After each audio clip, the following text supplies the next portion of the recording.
Hello, everyone. I hope you're having a great Thursday so far. Thank you for joining us today.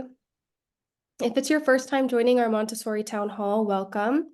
We host these every Thursday throughout the school year as a space for Montessori school leaders to come together, find a sense of support and community, and discuss different leadership topics. These are always free to join. We post about them on various Montessori leadership Facebook groups, forums. Um, they're always accessible to anyone, so feel free to invite a fellow Montessorian.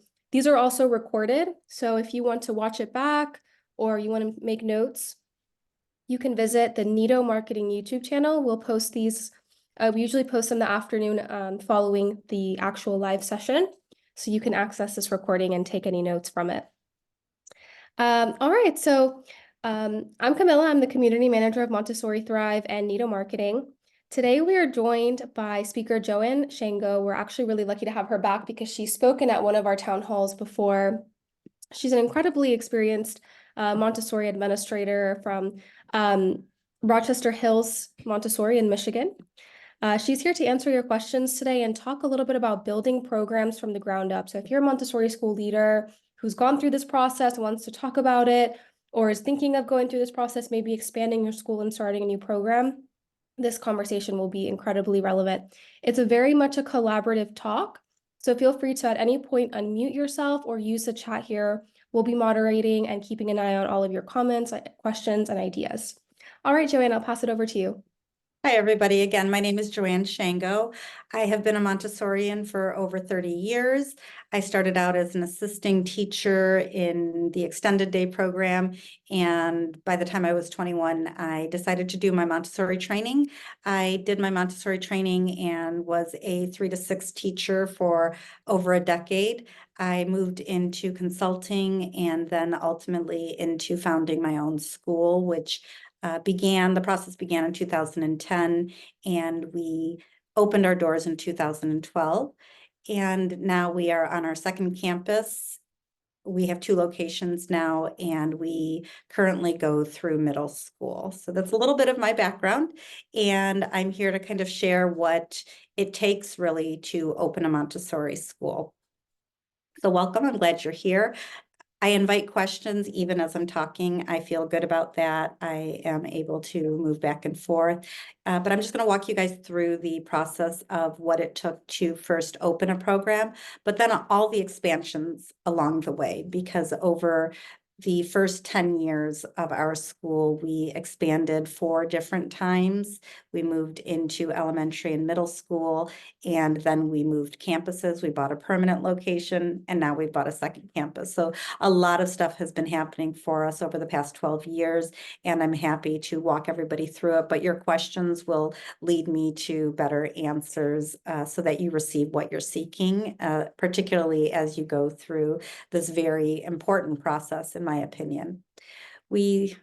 So we started out when my daughter was 3 years old, and she was in a Montessori program, and I had been out of Montessori for a number of years. So for myself, I was fortunate. I worked in nonprofit, which now is something that's beneficial to me. But I was working in nonprofits for a few years, and then I put my daughter in Montessori school. And I'd been out of it for about 5 years. And when I walked in to a program that I had previously known, I started to realize that the language was different and that what they were offering was just maybe a couple degrees off center. And it looked the same, but it wasn't feeling the same. And that's really when our journey began. The more work that I did with her school, we ended up changing schools twice. So by the time she was a kindergarten student, she was on her 3rd school. And as a Montessorian, that was uncomfortable, right? We're looking for that 3-year cycle. And yet I was looking for something that was more authentic. I knew what Montessori could be in Michigan. I had done it for a number of years, and that's what I was looking for my daughter. So when we did finally move, we decided to drive 45 minutes to get to an authentic school, and it was wonderful. But it was 45 minutes away. And that was my first indicator. There were Montessori programs in the city that I lived in. However, they weren't authentic programs. Some were very respected, there we go, respected programs that I respected as well. And yet I knew that they weren't authentic. So that was the first step. Is there a need in your community? And in researching the need, because that was important, it couldn't just be how I felt, because my husband is a businessman and he knew it needed to be more than just me wanting something. You know, is this sustainable? Is this something that the city and the surrounding areas needed? And so we began to do some market research, and what we found is that there were a number of Rochester families at surrounding city Montessori schools. So they might have been 10 minutes away, up to 30 to 45 minutes, like myself, away. And we were seeing that Rochester had students there. So that was the first recognition that there was indeed a need. It wasn't just something that I wanted, but there was a need if other parents were leaving the city to find a Montessori school.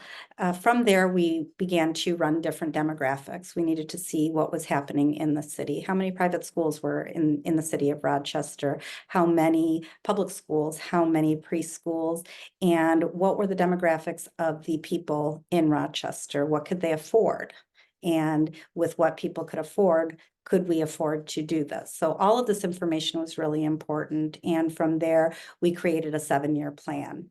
Inside of our 7-year plan, we had a 3-year plan, a 5-year plan, and then the full 7-year plan. So we kind of tracked what our goals were going to be.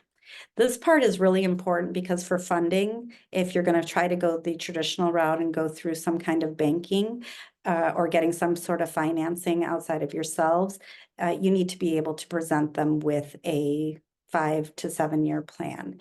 And in creating that plan, my biggest recommendation for all of you is to assume your expenses are higher than what they might be and presume that your income is lower. So I might know that I can put 100 students in this building, but I have to assume in the first 3 years that I'm only going to have 50 students in the building. And I'm going to assume that I have higher expenses. I'm really good at a bargain. And I know how to do lots of things, and we'll talk about that in a few minutes. However, when I'm writing out my business plan, I have to create the worst case scenario. And in that worst case scenario, can we still at least be at a break-even point in the first 3 years? When you do this, it's super hard because you want to be able to prove, I can do this, we can be successful, we're going to have this many students, this is our tuition, we're going to. However, you want to show the bank or yourselves even that in the worst case scenario, can you stay afloat?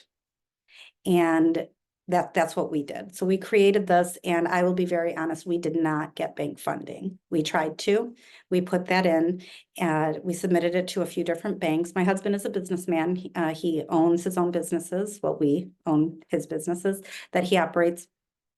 And yet we did not get funding for this. The banks did turn us down. And so we had to get creative. We had some savings and we chose to go that route.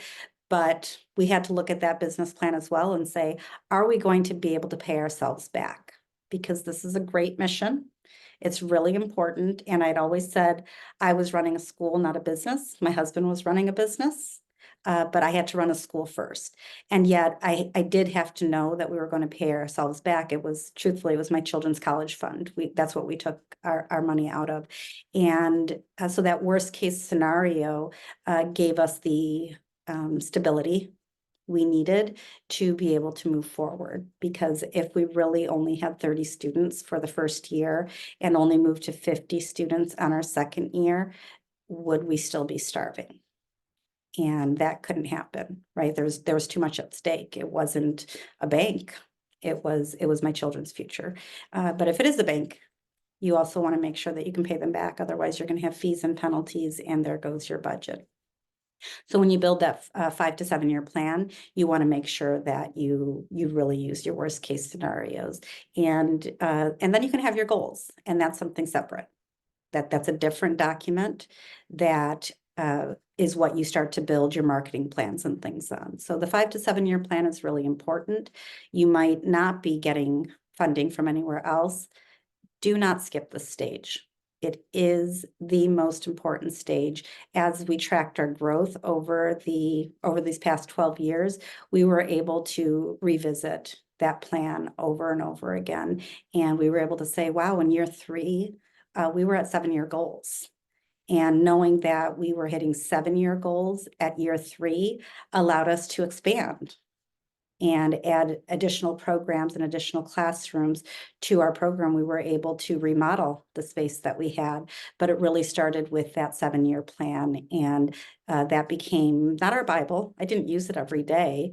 It was a place that I could resource to know that if we were on track or be on track so that we could measure our success.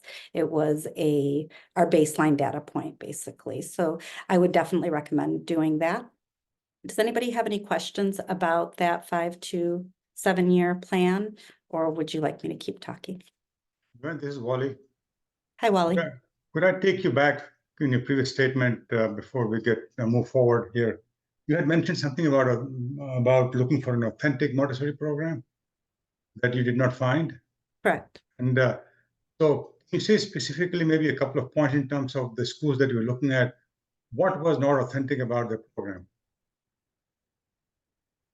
So much. I think that some of the language that I was hearing when my daughter was in her first Montessori school, she was there for 1.5 years, and she wasn't a napper, she was actually an afternoon student. However, the majority of 3- and 4-year-olds were napping, and they called the afternoon a kindergarten program. And for me, that language threw up a few red flags. And when I asked them what that meant, they said, well, there's certain works that are just for kindergarten. And for me in Montessori, there are certain works meant for the ability of each individual child. So just that language kind of caught me off guard. Then she came home one day and she said that she really wanted to hear the story, but the teacher wouldn't let her sit down for story time.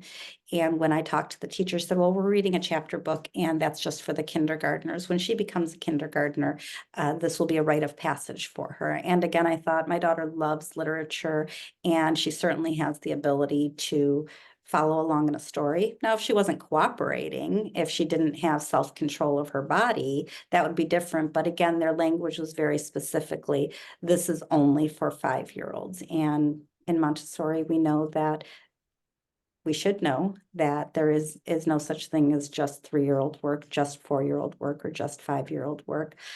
We have other programs in our area. I'm sure you've all experienced this, but programs that are more academically oriented. So they might have all of the materials, but they're looking and saying, we make sure that all 3-year-olds know their sounds, and we make sure that all 4-year-olds are doing addition or whatever they're describing for their parent clientele. One school, whom I love, it's just not an authentic Montessori school. I think that they're a great school otherwise, if that's not what you're looking for. And they say it very clearly. They said, we are a hybrid. Our client is our parent. And for me, in an authentic Montessori school, your client is the child and the parent just happens to pay the bills, right? And so those are some examples of, for me, what I was noticing that wasn't authentic. And having been a teacher for so long, I knew what I was looking for, and I wasn't experiencing it in the schools. Does that answer your question, Wally? Yes. Thanks for sharing that. I think one of the struggles we have is that we are a state licensed school. And then there are certain state requirements where if you're under 4.5 years or 4 years of age, you have to lay down, and even if you don't nap for a certain period of time, I mean, we have no way to work around it. So what we do is in the same classroom, in one section, children are napping or laying down, and then the older children basically are getting lessons. So there are a few things we noticed that we just are constrained by what we're required to do. What I found is, and this is important for anybody that is either opening a new program or currently operating or expanding programs, is to develop a really good relationship with your licensing agents. And with that, you start to understand the flexibility inside of certain rules. So napping was one of them, right? All children under the age of 3 and under in Michigan are required to take a nap. are required to have, which is what we had always thought. We're like, okay, they're required to take a nap, even if they're not tired.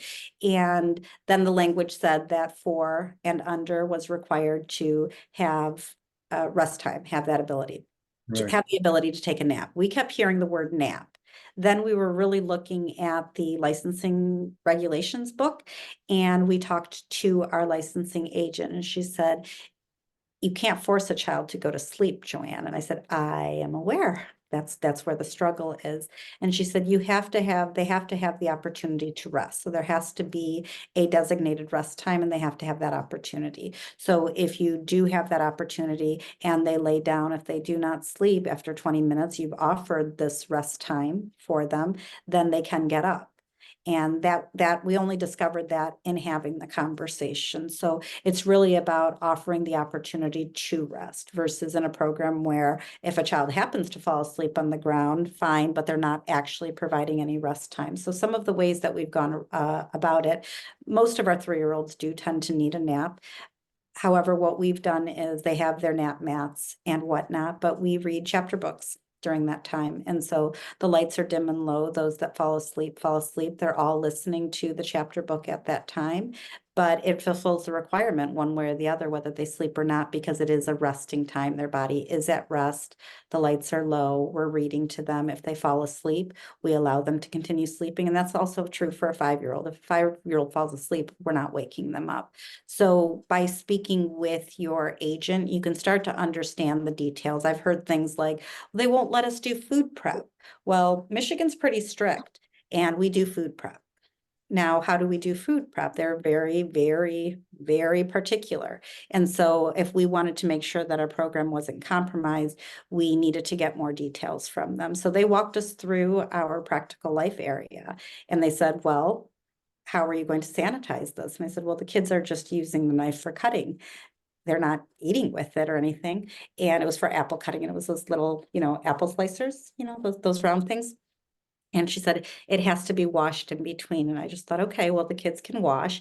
And she said, and sanitized and dried for 5 minutes, air dried and, blah, blah, blah. And I was okay. So we went out and we bought 10 of those for each classroom. So the children would reset the tray with a brand new utensil and got it all ready. And they would have to scoop the jam into a little cup. They couldn't have the jam in the same cup. You couldn't do that. Once you finished buttering your bread or putting jam on your bread, everything had to be brand new again, right? And so we had to change what all of that looked like, yet we were still able to do food prep. We were still able to use knives in the classroom and do all of those things, whereas originally we had some concerns that we were going to have to make some compromises because the rules had changed so much due to obviously things happened in other centers around the state. And so that's where rules and regulations get stricter. So I would recommend really talking to your agent and finding out what is the flexibility, not because you want to get out of a rule. Licensing never wants to hear that. They want to hear from you. Can you explain it to me so that I can understand it so that it fits inside of our program? And then you can say, so if I did A or B or C, would that be in compliance? And that relationship with the licensing person helps you to understand what their role actually is. Their role is to actually have successful centers. They want successful centers, and they want to make sure you're protected. And if you're protected, that means you are also then protecting the children. And that's licensing's role. They're not in favor of the parents and children any more than they are in favor of the center or the center teachers or directors. They are there to work both, and they protect us. So opening that communication eliminates some of the fear that we might have or frustration with licensing. And you keep moving from there. We still don't have floor beds in our nest. We have the most amazing nests in our school communities, but we do not have floor beds. We have not been able to find a way to meet what licensing is asking for while having floor beds. And yet the conversation is constantly open, and they tell me annually they're not frustrated by me. I'm following the rule, but I'm constantly in communication. They say, we look forward to your letter next year, Mrs. Shango. And I said, fantastic, because you will get it again in July, right before before we start our school year again. So staying in communication with licensing from the very beginning as you're beginning either to open a new program or to open a new classroom, you want to do it with licensing. You want them to be involved in it so that you don't have any curveballs and you're not frustrated by those components while your concentration is meant to be really on forming an authentic program within your new or existing facility. Are there any other questions on that?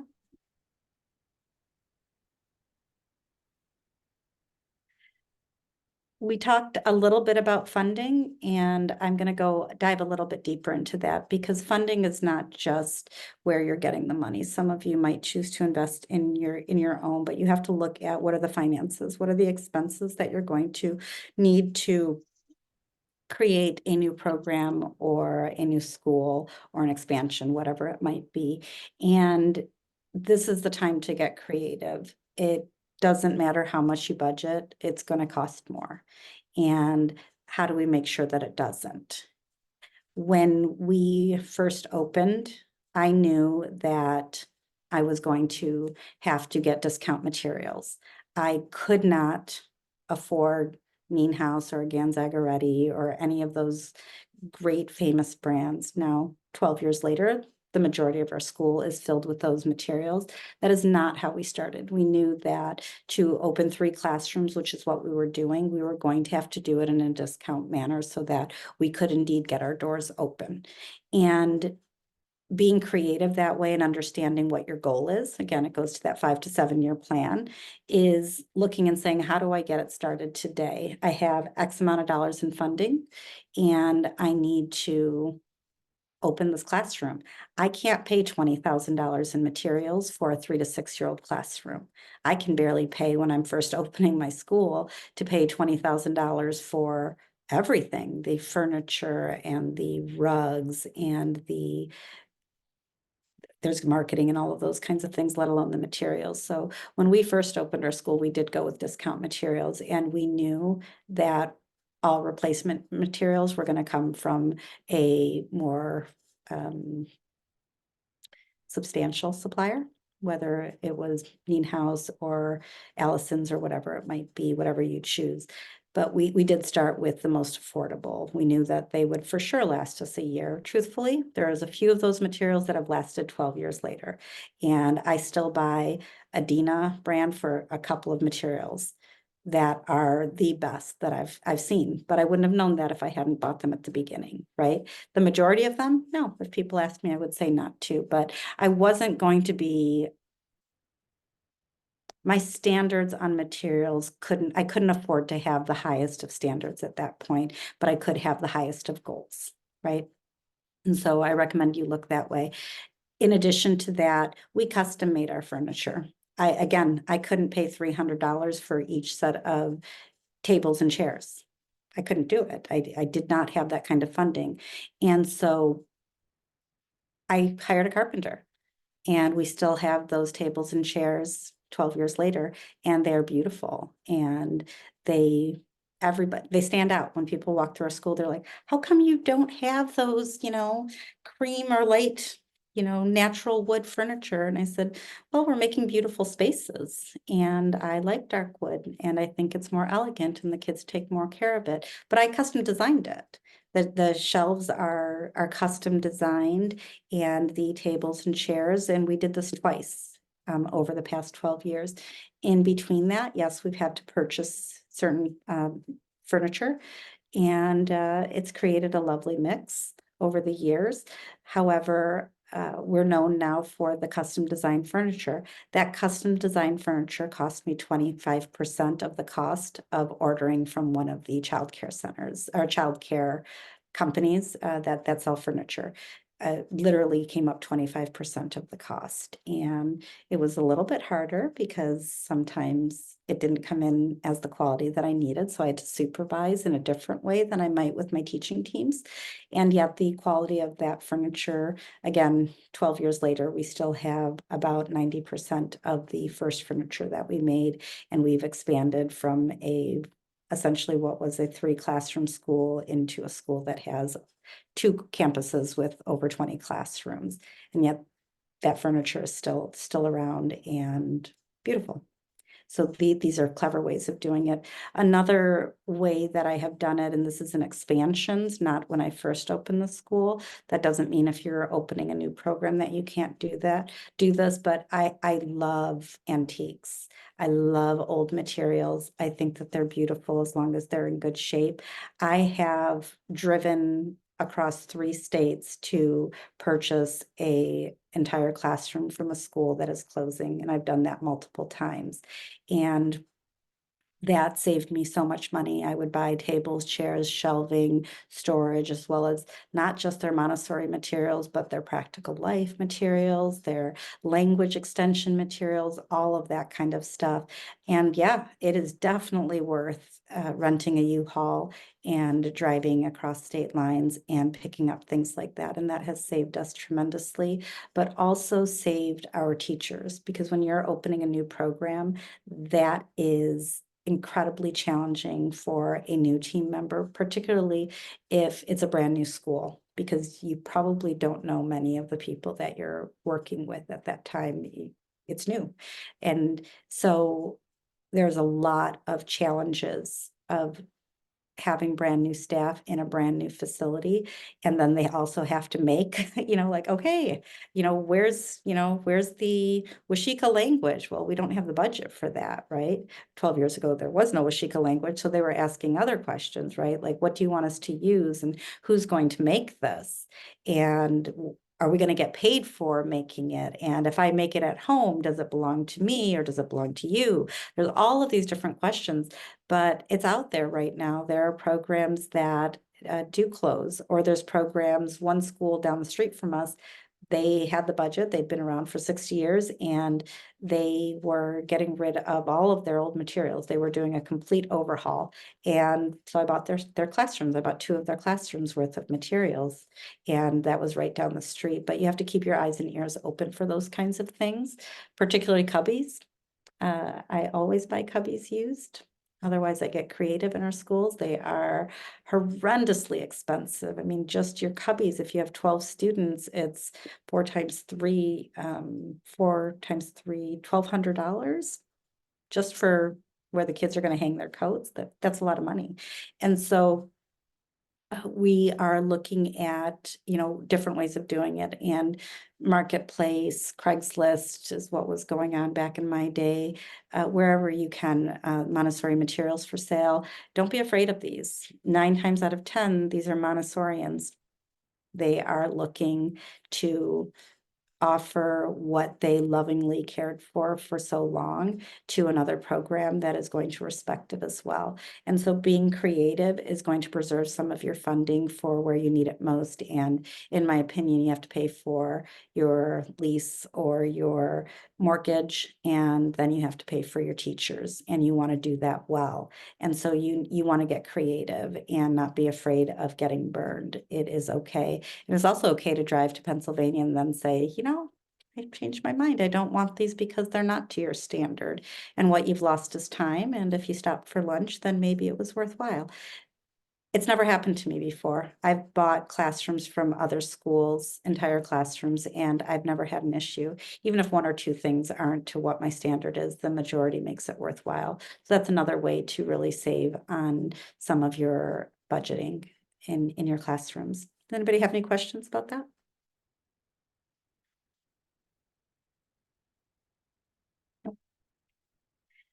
Part of your budgets in regards to funding is marketing. How do you get students into your school? You've already done your market research, presumably, and so you know that there's probably a need. Just because there's a need doesn't mean that people know, 1, that you exist, or 2, why you're different from anybody else. And so you want to get very creative with your marketing. I will tell you, in our first 6 years, we never paid for any advertising. We did all of it through social media and or relationships with local newspapers. We did not have the budget to pay for advertising, and I personally am not a fan of advertising. When I look into, like, we have a Metro Parent magazine, it's all ads. I can't even find what I'm looking for in the advertising because there's so many ads there. They don't actually tell me that they are excellent. What I see from those ads is, okay, they exist, and maybe where are they located? If they have a smaller ad, I might know that their budget is smaller. Like, that's the most you get when you open a magazine that's 80% advertising, right? However, if you end up making relationships with a couple of reporters in the local newspapers, then they'll start to write about you. In addition to that, there's also something called advertorials. And so you're paying for that article. I did do that a few times. And one, it's really great to see your name in print. That's really exciting. It's really exciting to see a featured article about you. Yes, you paid for it, but they are writing it. They're coming out, they're interviewing, and they're writing for it. That's an opportunity to tell people who you are, not just that you exist. So we did that in the first few years. Once a year, we ran an advertorial in a local newspaper, and that was successful. But word of mouth and social media marketing are your biggest tools for getting the word out and giving a story of who you are and what you do. And you can begin that even before you've opened. And definitely, if you're expanding a program, you want to start building that story of what is there to come. You want to start getting feedback. Like, if you're wanting to open an elementary program, you talk more and more about your kindergartners and what they're doing and how much you would love to see them in first and third grade. How many of you would like to? You're creating these stories on your different social media platforms, and you're getting people to respond, and you're going to start to have people asking for something you're already planning for. When are you going to do it? Are you going to do it? We have people talking about a high school that in our new 7-year plan isn't expected to happen for at least 3 more years. And people ask about it all the time. It's the biggest conversation that I have. I always will say, yes, we're a school that goes through grade 8. We're through middle school. It's very exciting. And one day I plan on having a high school, and immediately they want that story. They already know who we are and what our quality is, and they immediately want that long-term story, and they want to be a passenger on that journey. And so you're creating those stories through social media. That doesn't mean that there isn't some marketing that becomes important, particularly as you grow and you expand. And we pay for Google ads, and we pay for some boosting on social media, and we have a budget for them.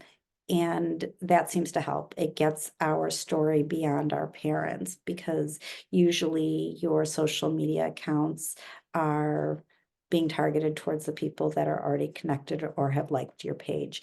And you want to get to their friends, you want to get to their neighbors, you want to expand that circle. So sometimes boosting those posts and definitely having the Google ads and the proper keywords is important, and having somebody that knows what they're doing, whether it's Nido Marketing or it's somebody in your school, is very helpful. When we were a new school, we did not have the funding to pay for something like Nido Marketing. We didn't have the funding to hire a marketing director, but I did have the ability to discount tuition with a parent whose specialty was marketing. And so they're able to take on some of that, and they have the parent view, so they know what parents want to hear. And that is a great way to really get the word out there. The more your name is out there, word of mouth, no matter what anybody tells you, is still your best advertising. That is what parents want to know. They want to know somebody that had a good experience at your school. And social media is letting more somebodies know that. And the more connections you have with the parents on social media, the more valuable it is. I have found, and I don't know how this is at other schools, parents don't tend to share our posts because they don't want people to know where their children are at. They're fine letting their friends and neighbors know, but not such a wide audience as social media, because we live in what is for many maybe for all of us, a scarier world. And so we learned that we couldn't rely on them to share. Therefore, we had to create stories about their children while maintaining discretion and the identities of the children, enough that the stories wanted to be shared by people that weren't necessarily at our school, but were following it. And so that was an important tool in our growth for that. Anybody have questions about marketing? I'm sure Camilla could talk even more about marketing than I can. No, I think you had really good points there. I agree with what you said about maybe doing the editorial marketing. I liked your angle on getting the articles and the stories rather than just an ad. Absolutely. I also want to say your website. That's what you own, Yes. and you can put all of your information on your website. I highly recommend taking a look at that because that's not something that necessarily you need a huge budget for either. You can always go in and be strategic with the content on there. We have a question here in the chat from Stephanie asking, is this pertaining to if you start up a Montessori school as a for-profit business or a nonprofit? I think everything I've talked about goes either way. Whether you're for-profit or nonprofit, you're going to need money, right? People aren't out there to give you money unless you have the goods that you're going to be able to deliver.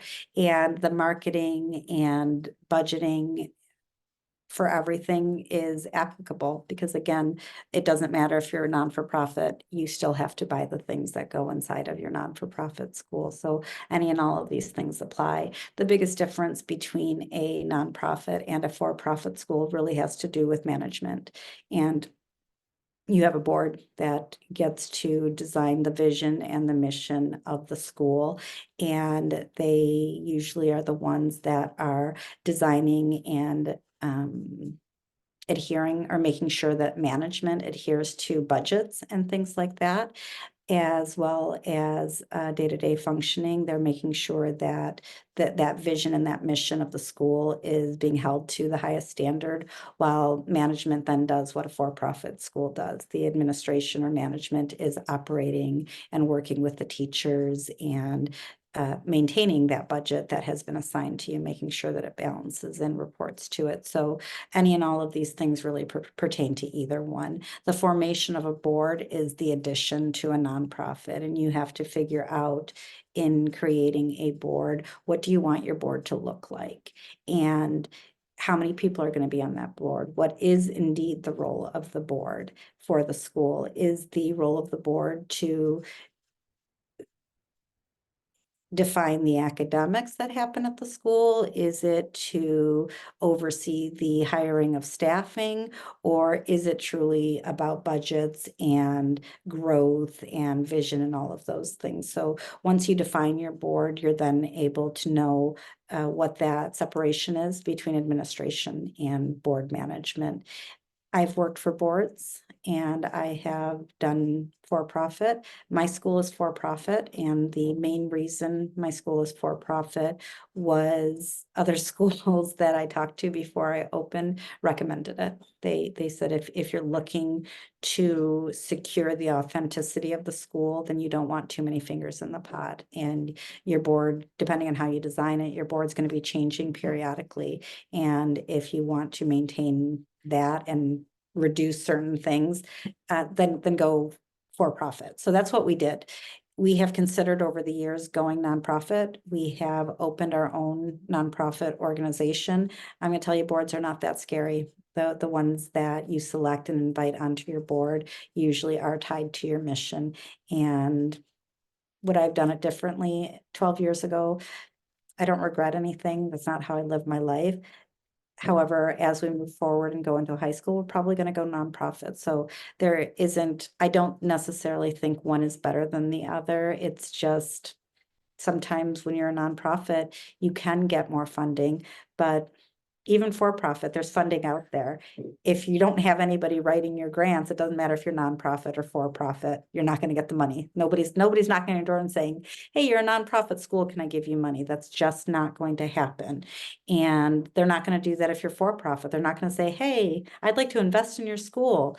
That doesn't happen. You have to seek out that funding one way or the other. So I think all of the information that I have given you really applies to both for-profit and nonprofit, and truthfully, even public programs.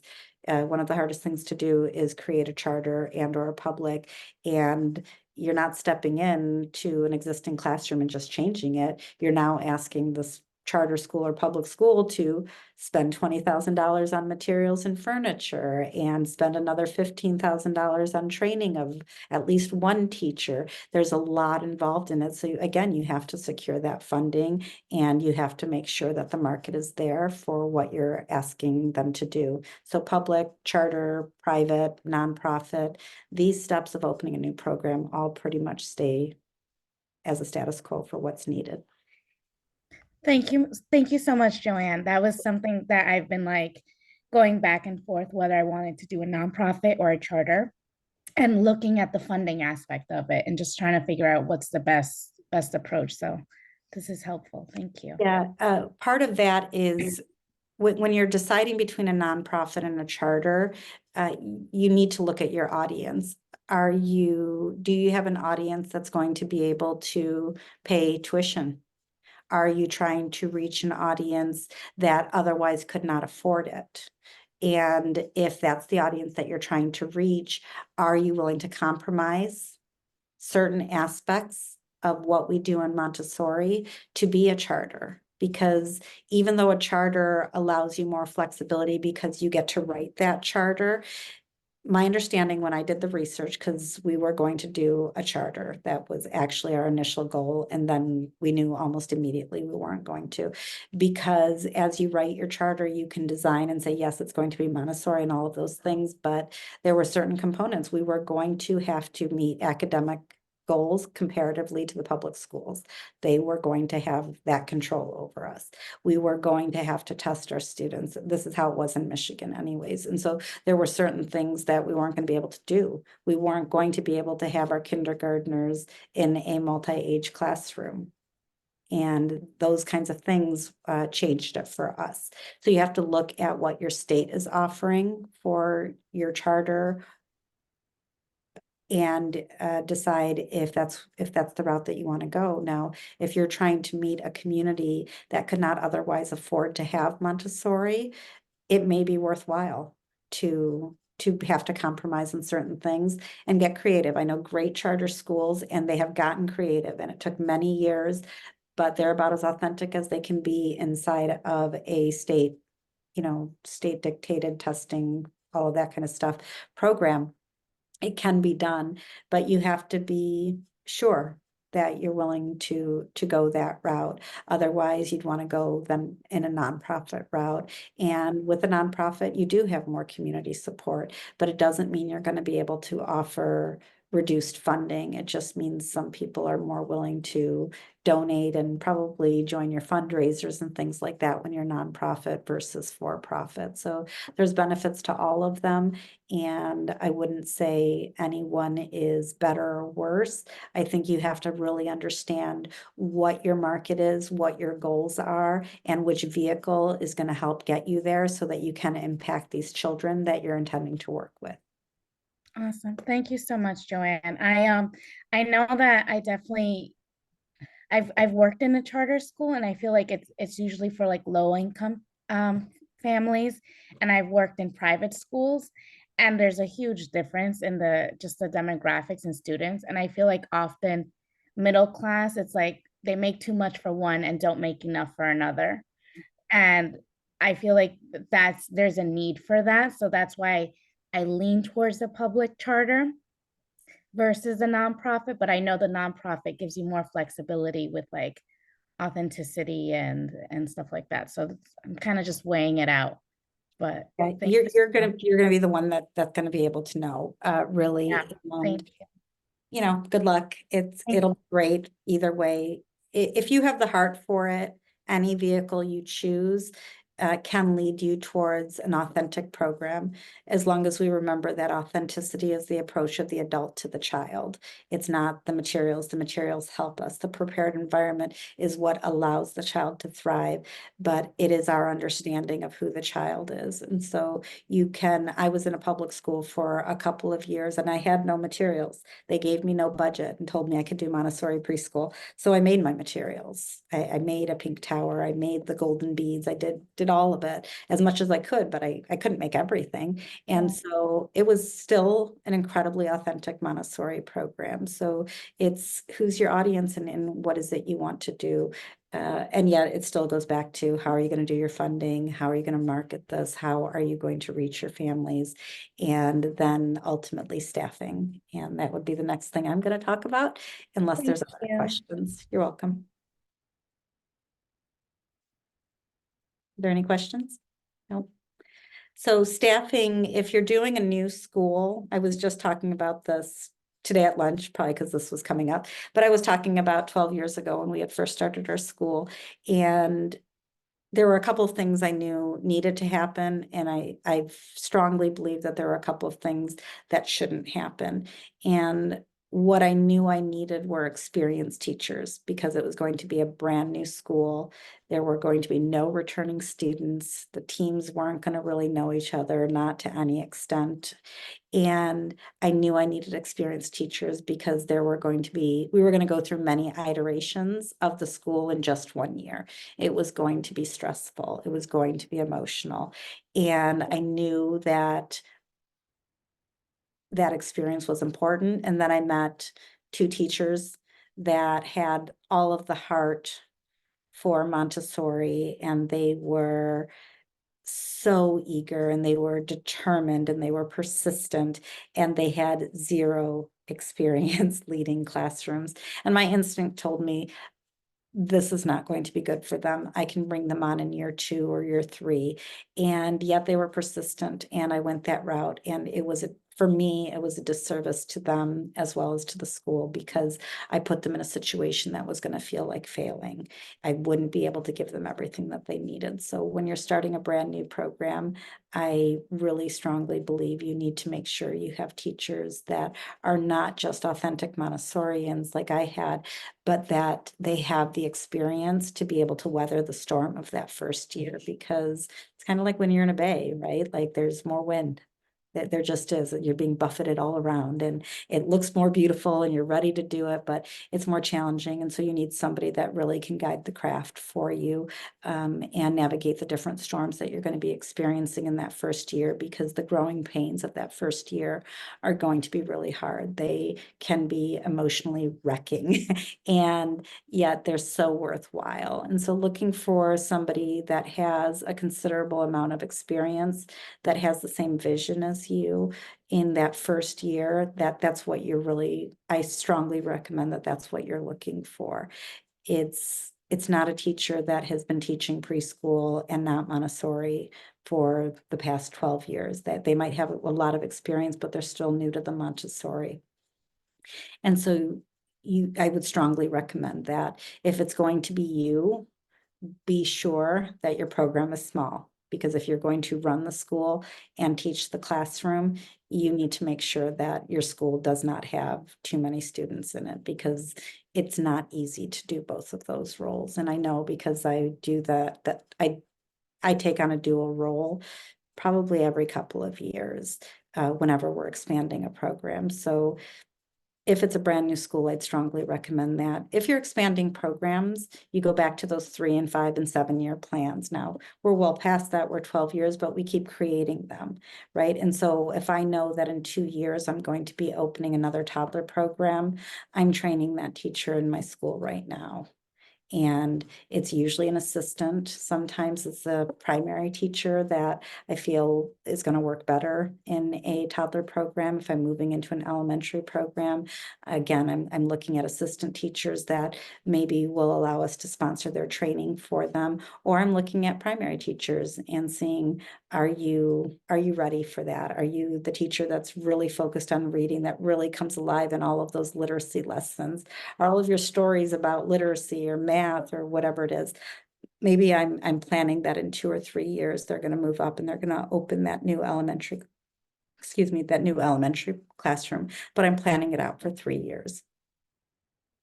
Knowing that we were in a growth model for the past 12 years, we've always been training our teachers. And so we do sponsor teachers for their training, and we sign long-term contracts with them.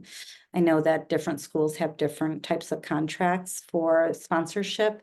We sponsor, we pay for the training, and we do a 5-year contract. And the reason we do a 5-year contract is I'm not looking short-term. I'm investing in you because not just that I think you're going to be a great teacher, I think you're a really valuable family community member. And so we're writing up the contract so that they can indeed get out of it. And there's a staggered payback of the amount if they're with us for 1 year versus 4 years. There's considerably less at 4 years that they would have to pay back, but we are looking at longevity. I'm not ever looking at short term. We're talking about cultivating and growing a family. So we are always doing that kind of training in-house. And when we opened our second campus, I will tell you that all of our teachers but one had grown with us when we opened the 5 new classrooms on our second campus. All of them had been with us in some capacity or other for a number of years, and were able to open this new campus with us. And that takes that planning. I can't tell you enough. I'm an organic person. I roll with the punches. Whatever is happening in the moment is okay, let's see what we can do. And yet the value of planning based on the data that you are receiving and creating for your school, you're able to maintain a cohesiveness inside of your programs that will substantiate your growth. Because again, with growth, there is growing pains. And the best way to massage yourselves through those growing pains, to be able to minimize the number of growing pains you have, is by building your community around these different adult guides or teachers that you have. It's a great investment. And when you do that, people around hear about it, and teachers knock on our doors. I don't think I've ever actually hired a lead teacher from an ad. I've hired assistants from ads, but I don't think I've actually ever hired a lead teacher, except for that first year, from any kind of advertising. People knock on our door because they're hearing about the community that we're creating. Authentic Montessori doesn't start and end at the child. We treat the children the way we believe adults should be treated, right? The way humans should be treated. And when you create that, your community of adults come to you, and you're able to grow with them and build and expand your programs to the extent that we have done as well. Any questions on that? No, I think your point, Joanne, are all very valid in terms of finding teachers. And I think looks like you have had a lot of success in basically sponsoring the staff members to become teacher, either in a toddler program or a primary program. We have done quite a bit of that and have had a amount of success. We also basically try to scout some potential teachers in our parents who seem to have the kind of thought process that we feel they'll make a good teacher, and we have had a couple of leads there. So we basically expand the pool over there. But difficulty we find is matching in terms of the supply, or maybe some people who are ready for becoming a teacher, and availability of the position in a given year, right? Because you really, as much as you try, you can't really control that, so that when they're available, and in some cases what we do is that in our contract, we say that even if we don't have a position available, we'll make it like you can work as an assistant for a while, a year or so. But if we still can't give you a lead teaching position, then essentially we'll say, okay, you're welcome to leave. You're not able to offer it without any compensation from you for breaking the contract. Yeah, so I'm not sure if I'm hearing a question in there, but what we have experienced is similar. I think that one of the things that for me is the most important is I won't train or sponsor training for anybody that hasn't already worked with me for at least a year. And they might be the most eager, but I need them to understand who we are and get acclimated to our program for at least a year before we sponsor training. We have many people that are like, I want to be a 3 to 6 year old teacher. And I'm looking and going, you are so toddler, you are so toddler oriented. And I don't want to make that investment on a 3 to 6 when I know that their strength might be somewhere else. Or we might meet people that say they think they want Montessori, but they want the academic rigidness of the results of an academically driven Montessori program. And so we might not be the right fit. So before I invest our hard-earned dollars that could otherwise go towards somebody else or teacher salaries or bonuses or things like that, we really want them to work with us for at least a year. And what we find is when we do that, we have a much higher success rate in those adults becoming guides and being successful and staying with us for the long term. We also find that when we go that route, they get to training and they already feel like they've been through training. They get there and they're going, yeah, we do that. Oh, yes, we do that. And therefore their training doesn't feel as cumbersome. It doesn't feel as overwhelming, so that when they get back into the classroom, they're really ready to thrive. I think in the probably 15 adults, if not more, that we have trained in some capacity or other, have sponsored some type of Montessori training or other twice. It didn't work. And so I think our rate is really high, but I think you have to really get to know the individuals. And the same goes for parents. We do bring parents in a lot. We do a lot of work exchange so that because we're not a charter and we are not a nonprofit and we are not associated with the church, so we have zero extra funding. Yet we want to make sure that Montessori is affordable for everybody at our school. And so we do a lot of work exchange, and parents coming in an assisting role, even if they've been teachers in the past, they really appreciate the ability to not have the full responsibility of the development of the child while being afforded the opportunity to experience Montessori in a different way as that of a parent. And many of them have often gone on to become lead guides. So it's wonderful. Any other questions? I think we have about 3 more minutes. Is that right, Camilla? Yes, correct. Any other questions for Joanne in regards to building a new program? We've covered a lot of information from staffing to financing, marketing, all great points. I just have one quick question before I think the time is over regarding your middle school program.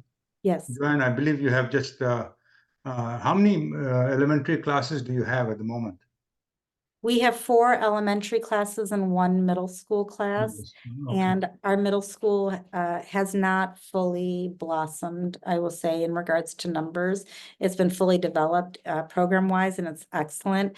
However, we keep pitching from 5 to 15 students. And that's because we haven't done a ton of marketing outside of the school. We've been relying on organic growth from our elementary program. And so a lot of our focus has been on building our elementary program. And we've gone over the past 4 years, we've gone from 1 elementary classroom to 4. And we know that that long-term will build the middle school and then ideally the high school after that. And so that's part of like expanding programs. And the expansion of programs is as delicate as the building of new programs. In fact, I would almost say it's even more so in many ways. There's a lot of risk that you're taking and you're making assumptions, and the best way to eliminate the risk and remove assumptions is getting data from your families. And so we do a lot of Survey Monkeys. We try to get some creative questions out there that aren't necessarily, will you go to middle school? But more creative questions. What are you seeking? What are your goals for your student? What is something, answer a question for us. What is something that we're missing? And, different things like that, so that we could feel more assured about the path that we're growing on. I will tell you, there are certain things that you have to do where you cannot share information. You don't know if it's going to happen, right? We didn't know if opening the second campus was going to work. Was the real estate deal going to go through, you know? So we had all these plans, but we weren't sharing them with the public. And then the reason we did it was for the middle school and the high school. We knew that the second campus would be able to sustain a full high school. And we would be able to have 500 students on this campus. It's a very large building and 12-acre property. And so we knew all of this. And then we were excited because we had been working on it for over a year. And then we announced it and the parents felt blindsided. And so you have to, and they did. One parent sat in my office and she said, I know this is crazy. She's like, but I was like hurt. And I was like, oh, okay. And she said, I know that you weren't required to tell me anything, and I know how business works. And I don't know that I would have done anything differently, but we felt like family. Which I was like, awesome. That means I'd been doing some amazing things with our school because that's what we wanted them to feel. She's like, we knew your story. We knew this, we knew that. We know what your husband says about, you know, an 8-acre property versus a 9-acre property and da, da, da. She's telling me all these stories, but she didn't know this was happening and she felt hurt. And I had to make sure that instead she felt heard. And she walked away and enrolled her kid in the elementary and now is excited for the middle school. But when you're planning an expansion, yeah, there's certain things you have to keep undercover as you're building, but there's also definite ways that you can put communication out there so that parents know that it's happening. And in addition to that, you're getting the data that says your plans actually have a pretty high rate of success. Because you're getting the information, but they're not actually blindsided. They ultimately do have a good idea of what your goals are, what your vision is, even if they don't know what the current mission is, because vision is long-term, mission is who you are today. And they start to see how the two are aligning and expanding so that the mission expands to what the vision's going to be. Assuming you have the business plan for the middle school and high school? Say that again, please. I'm assuming you have built a business plan for the middle and high school. Yes, so we created a business plan for the middle school and we're mostly on track. I'm going to say that we're a little bit behind. The move, because we didn't anticipate certain things, moving our entire middle school from one campus to 15 minutes down the road, it unsettled more families than we had expected. And while it has indeed had the growth from the new community that we moved into, we experienced some loss from some of our long-term families because it was just more out of range than we had anticipated it would feel like. And so we did have a business plan for those. Right now, we have a vision plan for our high school, but we do not have a dedicated timeline that we're working on because we are kind of trying to get back on track with the middle school business plan. And that is the way of schools. You can plan it out and all of a sudden you have 3 infant programs when you only thought you were going to have 1, and you still only have 1 middle school program when you thought you were going to have 3. And yet you have to figure out why that's happening in your community and how to capitalize on it. And that's where all of your business plans and your vision plans in support of your mission become really valuable, because if there's an influx of toddlers in your school right now, you want to make sure, are they there for childcare or are they there for the newly expanded elementary and or middle school program? And what are you going to do to make sure that the language in your school is as such that it's more normal to stay than it is to leave for those toddlers, that they're coming in and saying, we're looking for a birth to grade 8 program. We don't want to move our kids. That's what you're looking for. And so you want to know why the growth is happening and doesn't meet your vision. If it's happening and meets your vision, keep riding it. If it's happening, but it's compromising what the vision is, you're going to run out of space because you've got all these toddlers, but they keep leaving every 5 years. They're not staying for elementary. are you willing to change your vision? Or can you do something in in-house marketing, in creating culture in your school to capitalize on the excellent childcare that you're offering, but evolve the school's culture into we are a school that starts at birth versus we are a child care center that has a school. You have to figure out what those two things are and make sure that they align, even as you're looking at, well, I'm going to get great income. Short term doesn't take care of long term unless you're being very conscious of it. You want to be really aware of what decisions you're making and how they're impacting you, not just today, but long term. How are the public schools in around your second campus? How good are they? On one side of our campus, they're excellent, and on the other side of the campus, they're not. So our campus is literally bordered by a very affluent city on two property lines of our property, and on the other two property lines, it's bordering a urban depressed area. And so we're literally just pocketed in there. And so it's not really about necessarily what's around us. It's about what we do with that and how do we make that look. We happen to be surrounded by a golf course, even though it's in that more depressed neighborhood. It's a beautiful golf course. It's not a luxury golf course. It is a community golf course, but it does protect us from some of the crime that is associated with the city that we moved into. We are directly adjacent to a very affluent city. So how do we respect and attract the urban city that we're in? And how do we respect and attract the affluent city that we're directly adjacent to? Because you need both. In a private school where tuition is important, you need both. I can't give a scholarship to a family that needs financial assistance if I don't have families that can afford tuition paying in, so that I can create a balance. So you need to be able to do both. And walking that line is an amazing opportunity to respect and offer the gift of Montessori education to all different students. Therefore, despite being a private school, creating a very inclusive and international community, regardless of where we're located. You have to be very conscious. Every decision you make has to be made with your heart and your mind at the same time. They have to be connected, which again, we know in Montessori, right? Hand, heart, and mind all together. You want to be that conscious, because if you only lead with your heart, you're going to hit some pitfalls that won't allow you to travel your path.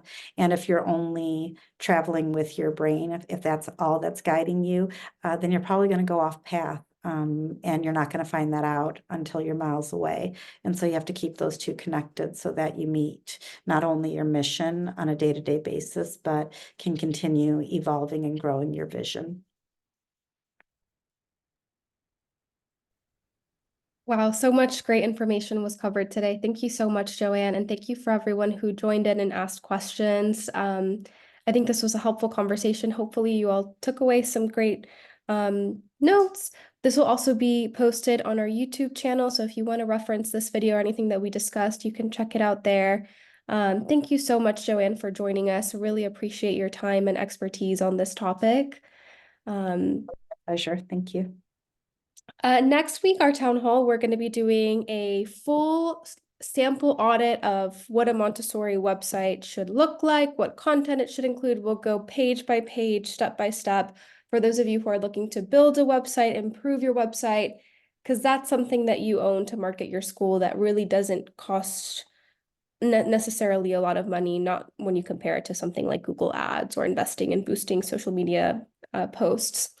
Also, I want to comment that here I'm dropping the link in the chat. We are hosting an in-person event, not this Saturday, but the following Saturday, April 27th in Miami. We'll be there at Must Family Montessori School. If you're a Montessori leader, director, if you know of anyone in Montessori or South Florida who might be interested, it's a growth summit. We're going to talk about growing enrollment, and it's also going to be a networking brunch for Montessori leaders and administrators. So Hope to see you all there if you're in the Miami area.